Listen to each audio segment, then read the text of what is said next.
The morning she found out, she was holding a spreadsheet. That detail always strikes people as strange when she tells it. Not that her best friend had been sleeping with her boyfriend for 4 months. Not that the evidence was sitting in a shared Google Drive folder mislabeled Project Notes, but that Addie Calhoun's first instinct, after reading the timestamps on those files, was to check whether the numbers still added up. They did. They always did. That was her problem, her therapist once said. She trusted numbers more than people. Numbers didn't lie to you in a shared apartment in Midtown while you were picking up extra shifts at the firm's accounting department, just to cover both their rents. His name was Theo. Hers was June. Those were the two people who had mattered most to Addie for the better part of 3 years, and they had apparently decided, sometime around last November, that they mattered more to each other. She didn't scream. She didn't throw anything.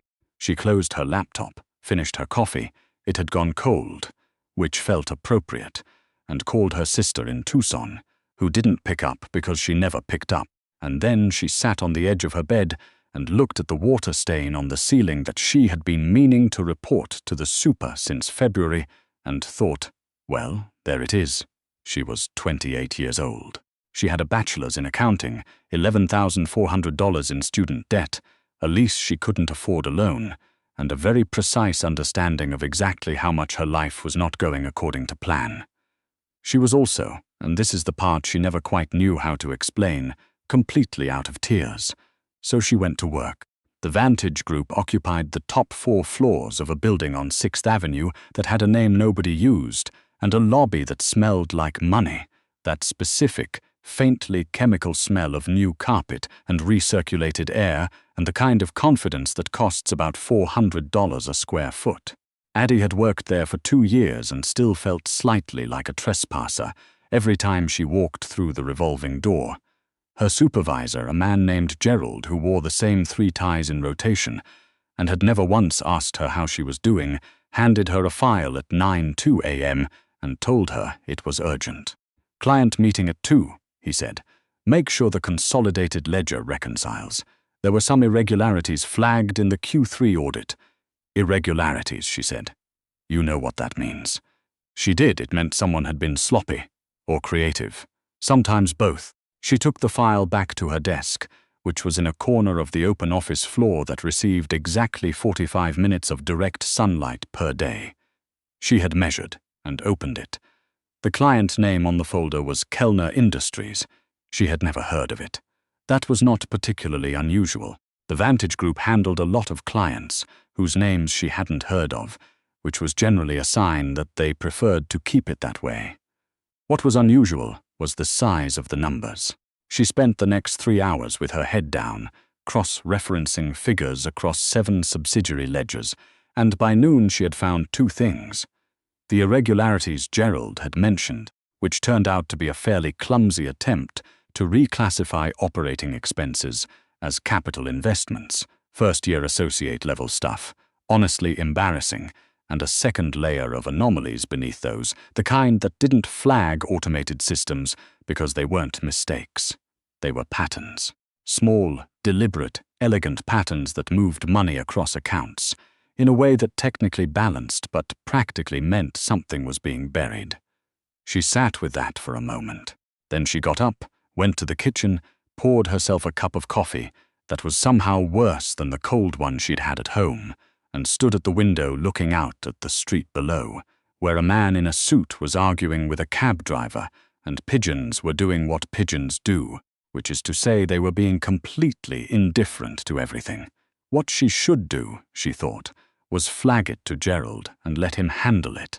What she also knew, because she had been doing this long enough, was that Gerald would hand it up the chain, and it would come back down in a slightly different form with a note that said, "Resolved," and she would never hear about it again, and the patterns would still be there. She was still thinking about that when Gerald appeared at her elbow. "The 2 o'clock, he said. "The client wants their own representative in the room." "Okay," she said. "He's apparently particular."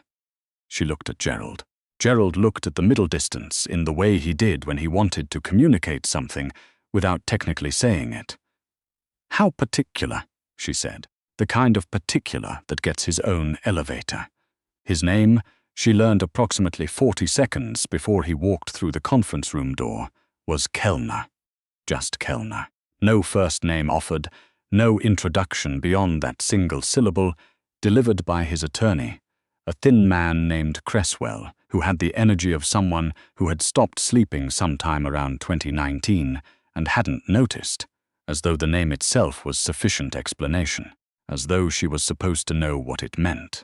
She didn't, and she decided, the moment she registered that she was apparently supposed to, that she wasn't going to pretend otherwise. He was taller than she expected. Not a useful observation, she knew, since she hadn't expected anything, but it was the first thing she registered. The way he had to adjust slightly for the doorframe, the way he took up space without appearing to try. He wore a dark suit, no tie, the top button of his shirt open in a way that seemed less casual than deliberate. There was a scar along the left side of his jaw, not hidden, not emphasized, just there the way things are when someone has made peace with them. He was also, she noted professionally, looking directly at her. Not at Gerald, not at the partners who had appeared, as if by magic, on the opposite side of the conference table the moment the client's name had been mentioned. Directly at her. "You're the one who did the ledger work," he said. It wasn't a question. "Yes," she said. "Did you find what was in it?" Across the table, Gerald made a small noise that might have been a cough or might have been a warning. Addie looked at the file in front of her, then at Kellner, then made a decision she would think about for a long time afterward. "I found the irregularities your team wanted flagged," she said. "I also found something else. Whether I found what you're referring to depends on what you're referring to." There was a beat of silence. "Clear the room," Kellner said. He wasn't talking to her. She would have understood if she'd been cleared out too. She almost expected it. But when the partners filed out, surprisingly quickly, she thought, for men who billed at $400 an hour, and Gerald followed, and Cresswell positioned himself near the door. Kellner sat down across from her and looked at her with the kind of attention she associated with people who were very good at knowing when someone was lying. "Walk me through what you found," he said. So she did. She had her notes. She was always going to have her notes. She laid out the primary irregularities first, the reclassified expenses, the pattern that the audit had flagged, and then, because she had already made one decision she couldn't take back, she laid out the second layer. He listened. He didn't interrupt. He didn't write anything down. He just listened, and somewhere around the third subsidiary ledger, she noticed that he was no longer looking at the papers but at her, which was mildly unnerving, and also, she thought, not accidental. When she finished, he said, "What do you want for this?" "I want to go home," she said. "I've had a terrible day." Something shifted in his expression. It wasn't quite a smile. It was the structural prerequisite for one. "Your employer," he said, "is going to recommend you for a promotion next week. I didn't ask for that." "I know." He stood. "Cresswell will be in touch." "About what?" "About the other matter." "There is no other matter," she said. "We just had a meeting." "Yes," he said. "We did." He left. Addie looked at her notes. She looked at the water she hadn't drunk because she'd been too busy talking. She thought about Theo and June and the lease she couldn't afford alone and the water stain on her ceiling. She thought about patterns, small, deliberate, elegant patterns that technically balanced but practically meant something was happening beneath the surface. She went home. Cresswell called the next morning at 8:15. "Mr. Kellner would like to offer you a position," he said. "I have a position, a different position, as an internal auditor for Kellner Industries." She was sitting on the edge of her bed again, which was becoming a theme. The water stain was still there. "I'm not interested in working for." She stopped. "What does Kellner Industries actually do?" There was a pause that answered her question more completely than any words would have. "Logistics," Cresswell said. "Import and export. Portfolio management." "Right," she said. "The compensation package is not the question. Miss Calhoun." Cresswell's voice shifted slightly, the way voices do when someone is delivering a message they didn't choose and don't entirely endorse. "The offer is a courtesy. You found something that you were not looking for and you handled it with discretion. Mr. Kellner values discretion. He doesn't know me. He is working on that impression. She almost laughed. She wasn't sure why. Tell him I'll think about it. She thought about it for 3 days. During those 3 days, she came home to an apartment that still smelled faintly like Theo's shampoo and looked at a closet with a gap in it where June's clothes used to be and ate cereal for dinner twice because she hadn't figured out how to grocery shop for one yet. She also looked up Kellner Industries in every public record she could find, which was not a lot, which was itself information. She also, because she was thorough, looked up Kellner. What she found was very little. A name attached to some real estate holdings. A photograph from a charity event 6 years ago, slightly blurred, that showed a man at the edge of a group who appeared to not want to be photographed. No social media, no profiles, no interviews. The kind of nothing that takes effort to maintain. On the 3rd day, she called Cresswell. Tell me one true thing about what I'd actually be doing, she said. The books are a mess, Cresswell said, with the exhausted candor of a man who had been saying this for years and getting nowhere. The previous auditor had certain loyalties. Mr. Kellner wants someone who follows the numbers and not the relationships. And if the numbers lead somewhere uncomfortable, then he wants to know. She thought about Gerald. She thought about resolve. I'll start Monday, she said.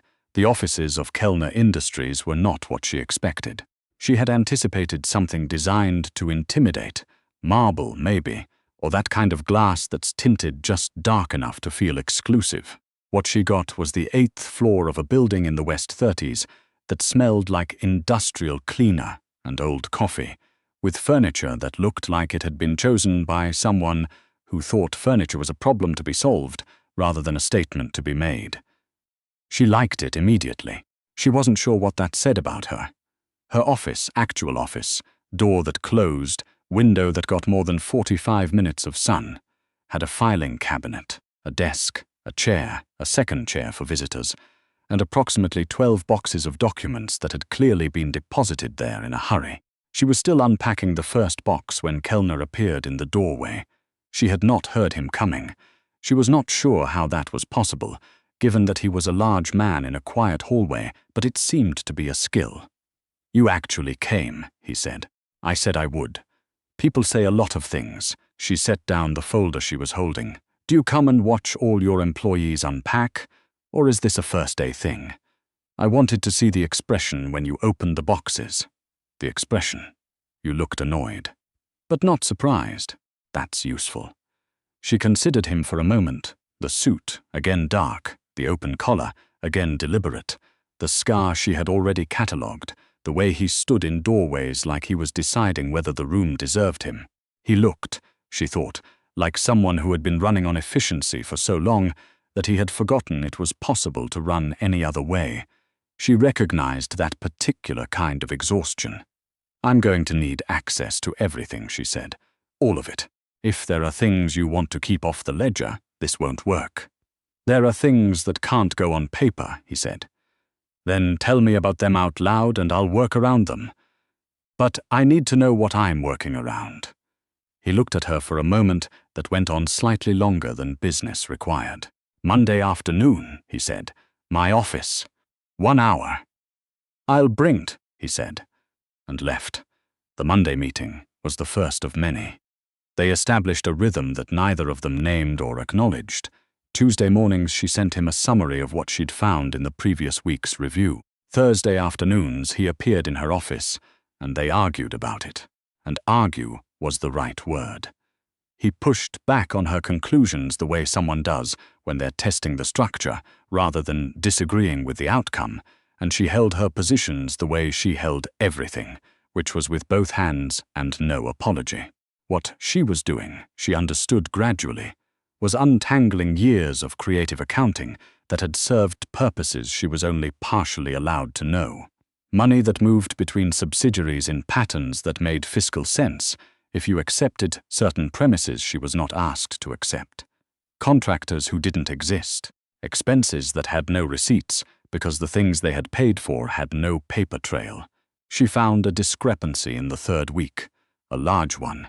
She put it in the Tuesday summary and went home and waited. He appeared in her office at 8:15 Wednesday morning, which was not Thursday, which meant something. "The Soto account," he said. "Yes." "That's not a discrepancy. The numbers disagree. The numbers are telling you what they're supposed to tell you." He sat in the visitor's chair. He had started doing that sometime in the second week, sitting down instead of standing in the doorway, which she had noted without commenting on. "There's a secondary ledger. Off-system. Cresswell has it. Why doesn't it sync to the main file? Because it shouldn't." "That's not an answer. It's the answer you're getting." She looked at him steadily. "If I can't reconcile the full picture, I'm only auditing half your operation. That's not useful to you. Or to me." He looked back at her. His jaw was tight. She had learned by now to read the slight variations in his stillness. There were at least 3 distinct types. This was the one she privately thought of as recalibrating. "It's a protection fund," he said, "for people who work adjacent to this organization and take on risks that aren't formally compensated. If they're injured, if their families need to be relocated, if there are debts." She absorbed that. How many people? 47 currently active accounts, and the fund is solvent. More than. It's never shorted anyone. She wrote nothing down. She had learned not to. "I'll note the secondary ledger exists, and that it's been disclosed to me." "I won't touch it. That's not what I expected you to say." "What did you expect?" "More questions." She looked out the window. The sun was doing its actual job today. "People who worked for you got hurt. You make sure their families don't go under. That part I understand." She looked back at him. "The rest of it I have more questions about. But that part I understand." Something in his face did something she didn't have a name for yet. He stood. "Thursday," he said. "Thursday," she agreed. She ran into Theo in October, outside a deli on 28th Street. He was with someone she didn't know, not June, someone else, and he had the expression people get when they've been caught doing something they're not sure counts as wrong. "Addie," he said. "Hey," she said. She had a coffee in one hand and a folder in the other, and she was going to be late if she stopped. "How are you? I heard you changed jobs." "I did." "That's great." "That's really. How is it?" She thought about the 12 boxes, and the Thursday arguments, and the 47 active accounts, and the way Kellner said her name when he wanted her attention, which was not the way anyone else said it, with the faint implication that the name itself was a problem to be solved. "It's fine," she said. "I have to get back." She walked away and did not look back and felt, for the first time since February, vaguely like someone who knew where she was going. The Thursday in November that things shifted, she was explaining a cash flow projection when she looked up and found him watching her with an expression that had nothing to do with cash flow. She stopped talking. He didn't say anything. "Kellner," she said. "You've been here 4 months," he said. "I know. I've been counting." "Why?" She put the pen down. "Because I keep waiting to find something that makes me want to leave, and I haven't found it yet, and I'm not sure what to do with that." He was quiet for a moment. Outside, the city did what cities do in November, grey and getting on with it, traffic noise coming faint through the glass. "The previous auditor," he said, "lasted 9 months. He left when he found something that scared him." What scared him? How much he didn't want to leave. She looked at him for a long moment. "That's a very roundabout way to tell me something," she said. "I'm practicing. You're terrible at it." Something that was not quite a smile. She had gotten better at identifying the structural prerequisites. "Yes," he said. "I know." She picked the pen back up. "We still have 14 pages of projections." "Yes," he said again, and settled back in the visitor's chair, and they finished the projections. She found the threat in December. Not a figurative one. A literal one, in a set of documents forwarded from a subsidiary that shouldn't have had access to them, buried in an attachment to an email that had been misfiled. Someone inside the organization had been selling information, not to a competitor, to someone who was building a case, which could mean law enforcement, or could mean something with less paperwork and faster timelines. She read it twice. She read it a third time. Then she called Cresswell. "I need to see him," she said. "Tonight if possible." "Miss Calhoun." I understand how his schedule works. I'm telling you, this is the kind of thing that doesn't keep." There was a pause. 8 o'clock. His address. He gave it to her.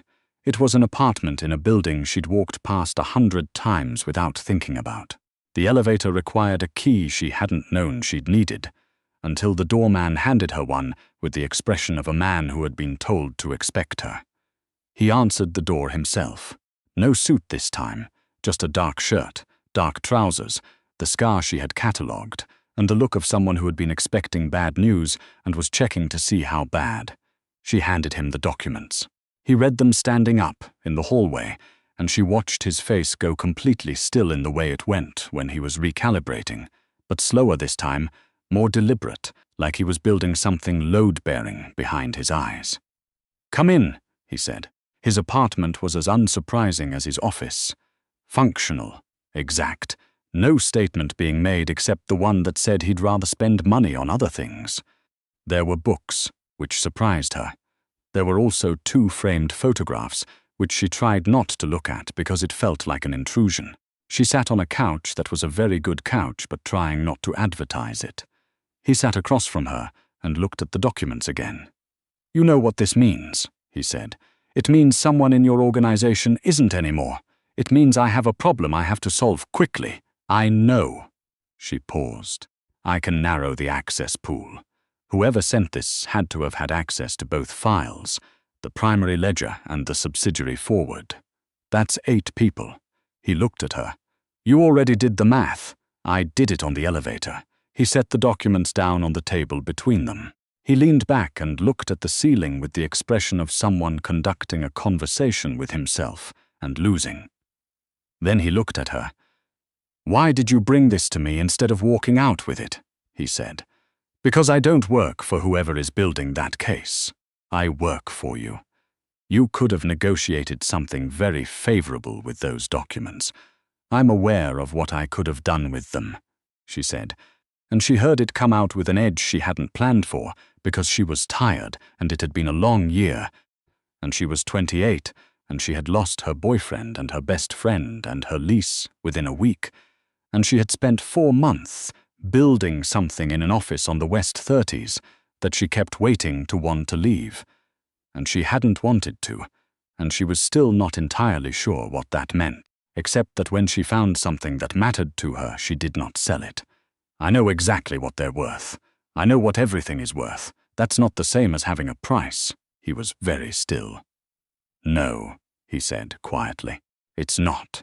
The city was doing its December thing outside the windows, cold and bright and full of itself, and she was sitting across from a man who ran something she could only ever know the edges of, in an apartment that looked like someone who had decided, a long time ago, not to let himself want things he couldn't afford to lose, and she was thinking about patterns. Small, deliberate, elegant patterns, the kind that don't flag automated systems because they're not mistakes. "Go home," he said. "Get some sleep. Tomorrow morning, I'll have the shortlist of 8 on your desk by 8. 7, he said. 7 o'clock. 6:30, she said. And you owe me decent coffee." He looked at her for a moment. "There's a place on 31st that opens at 6. I'll meet you there." She stood and got her coat and walked to the door, and she was almost through it when he said, "Addie." He had never called her that. Not once, in 4 months. She turned. "Thank you," he said, like it cost him something, like he was being precise about it. "That's what I'm here for," she said. "No," he said, "it isn't." She went home. She looked at the water stain on her ceiling, which she had finally gotten the super to address in October, and which had been repaired so competently it had left no trace. She lay in the dark and thought about patterns, and what it means when you stop waiting for something to be wrong with a thing and start figuring out how to make it work. She had the shortlist on his desk at 6:20. He appeared at 6:22 with 2 coffees from the place on 31st and set one in front of her without comment. They went through the list. By 8:30 they had it down to 2. By noon, Cresswell had made some calls, and by 3 in the afternoon there was only one name left, and that name was no longer a problem. She didn't ask what that meant. She had learned, in 4 months, which questions were useful.